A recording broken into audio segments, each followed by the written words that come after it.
आज की तेज रफ्तार जिंदगी में स्वस्थ रहना एक बड़ी चुनौती बन गया है, लेकिन प्रकृति के पास हर समस्या का समाधान है।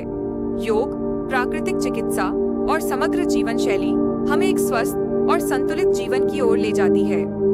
इसी उद्देश्य के साथ भुवनेश्वर में आयोजित हो रहा है एक विशेष राष्ट्रीय सम्मेलन, जिसमें इंटरनेशनल नेचुरोपैथी ऑर्गेनाइजेशन के प्रेसिडेंट डॉक्टर अनंत बिरादर और एम्स भुवनेश्वर के प्रोफेसर, केयर हॉस्पिटल के डॉक्टर, सीआरएन यूनिवर्सिटी के प्रोफेसर, डीसीबी के डॉक्टर, आयुष डायरेक्टर ओडिशा के सम्मिलित होने वाले हैं।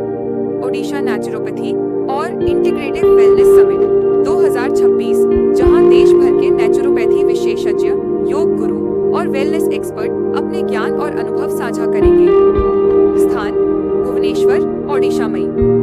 दिनांक 5 अप्रैल 2026। समय सुबह 9 बजे से शाम 5 बजे तक। सीटें सीमित हैं। अभी पंजीकरण करें और बने नेचुरल हीलिंग मूवमेंट का हिस्सा। पंजीकरण के लिए व्हाट्सएप करें 9437220312। हम आपका स्वागत करते हैं ओनिवर्स 2026 में।